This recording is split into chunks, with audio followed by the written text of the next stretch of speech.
Job chapter 1. Job and his children. There was a man in the land of Uz whose name was Job. Now that man was blameless and upright. He feared God and shunned evil. He had 7 sons and 3 daughters, and his possessions were 7,000 sheep, 3,000 camels, 500 yoke of oxen, and 500 female donkeys, and a very large household. That man was the greatest of all the people in the east. Now it was customary for his sons to hold a banquet, each on his own day, in his own house. They would send to invite their 3 sisters to eat and drink with them. When the round of banquet days was completed, Job would send for them and consecrate them. He would rise early in the morning and offer burnt offerings according to the number of them all. For Job said, "Perhaps my children have sinned and cursed God in their hearts." Thus Job did every day. The adversary tests Job. One day the sons of God came to present themselves before Adonai, and the Satan also came with them. Adonai said to the Satan, "Where have you come from?" The Satan responded to Adonai and said, "From roaming the earth and from walking on it." Adonai said to the Satan, "Did you notice my servant Job? There is no one like him on the earth, a blameless and upright man who fears God and spurns evil." Then the Satan responded to Adonai, saying, "Does Job fear God for nothing? Have you not made a hedge around him, his household, and everything he has? You have blessed the work of his hands, and his possessions have increased in the land. But now stretch out your hand and strike everything he has, and he will certainly curse you to your face." Then Adonai said to the Satan, "Everything he has is in your hand, only do not extend your hand against him." So the Satan departed from the presence of Adonai. One day when his sons and daughters were eating and drinking wine in their oldest brother's house, a messenger came to Job, saying, "The oxen were plowing and the donkeys were grazing near them. When the Sabaeans attacked and carried them off, they also killed the servants with the edge of the sword. I alone escaped to tell you." When this one was still speaking, another came in and said, "The fire of God has fallen from heaven and burned up the sheep and servants. It has consumed them, and I alone escaped to tell you." When this one was still speaking, another came in and said, "The Chaldeans formed 3 bands and raided the camels and took them all away. They also killed the servants with the edge of the sword, and only I alone, escaped to tell you." While this one was still speaking, another came in and said, "Your sons and your daughters were eating and drinking wine at their oldest brother's house, when suddenly a mighty wind came from beyond the wilderness and struck the 4 corners of the house, and it collapsed on the young people, and they died, and only I, escaped to tell you." Then Job got up, tore his robe, shaved his head, fell to the ground, and worshipped. Then he said, "Naked I came from my mother's womb, and naked I will return there. Adonai gave, and Adonai has taken away. Blessed be the name of Adonai." Through all this, Job did not sin, nor did he cast reproach on God. Job chapter 2. Affliction of the body.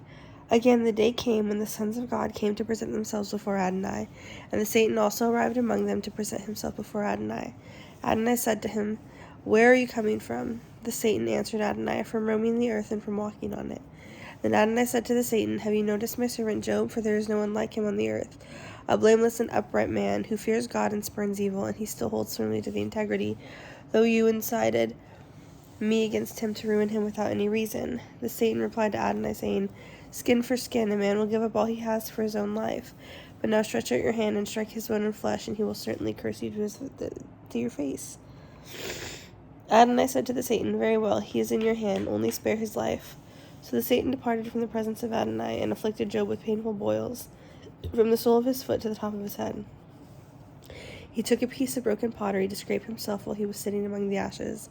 Then his wife said to him, "Are you still holding firmly to your integrity? Curse God and die." He said to her, "You speak as any foolish woman would speak. Should we accept the good from God and not accept the bad?" Through all this, Job did not sin with his lips. 3 friends sit. Shiva. When Job's 3 friends heard about all this calamity that had come upon him, each of them came from his own place. Eliphaz the Temanite, Bildad the Shuhite, and Zophar the Naamathite. They met together to come and mourn with him to comfort him, but when they saw him from a distance, they did not recognize him,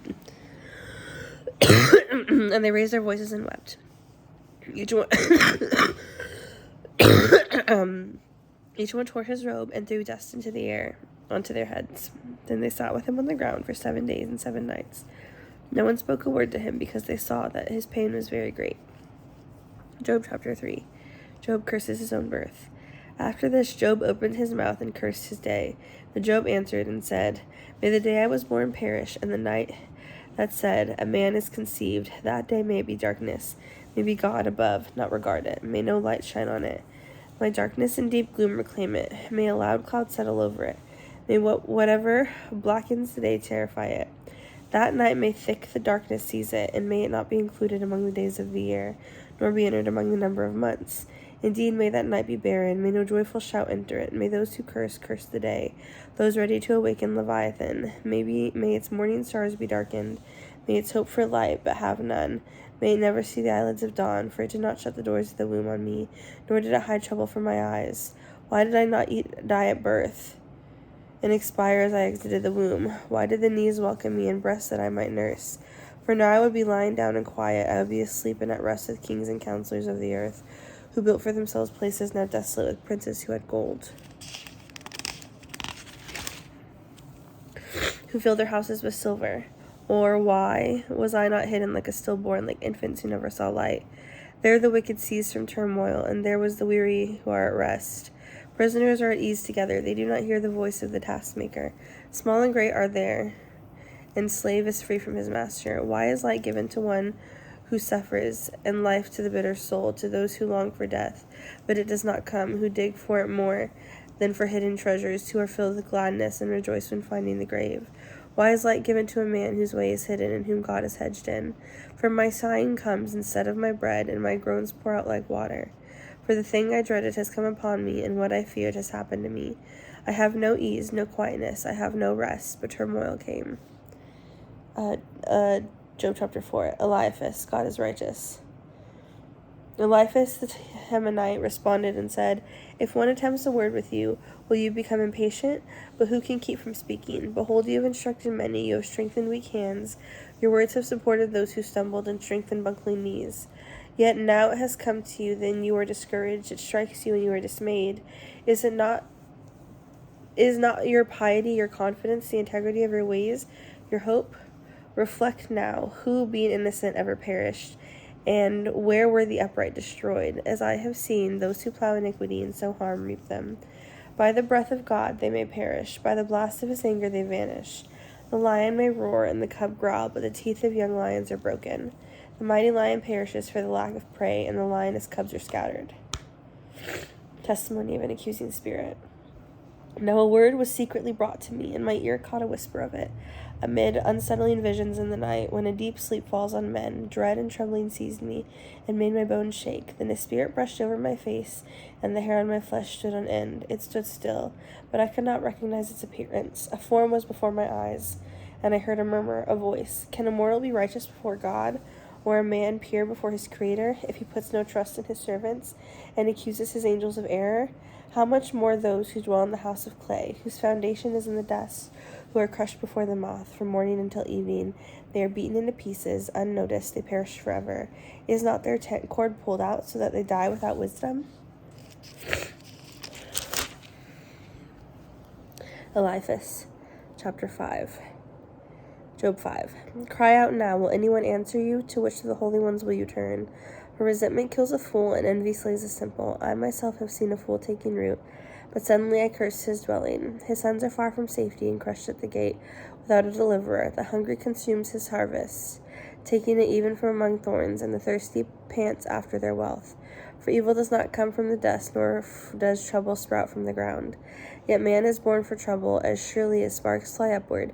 But as for me, I would seek God. I would lay my cause before God, who does great things beyond comprehension, wonders without number, who gives rain to the earth and sends water over the plains, who places the lowly on high and lifts mourners to salvation, who frustrates the plans of the crafty so that their hands attain no success, who catches the clever in their craftiness and thwarts the plan of the cunning. By day they encounter darkness and grope at noon as if it were night, but he saves the needy from the sword of their mouth and from the clutches of the mighty. So the helpless have hope, and injustice shuts its mouth. Behold, happy is one whom God corrects, so do not despise the discipline of Shaddai. For he inflicts pain, but he also binds up, he injures, yet his hands also heal.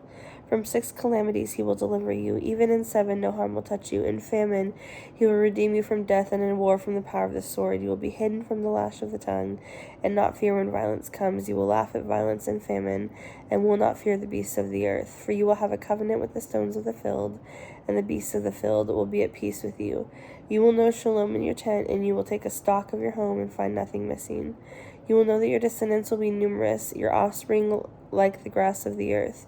You will come to the grave in vigor, like sheaves of grain in its season. Behold, we have investigated this. It is true. Hear it and apply it to yourself.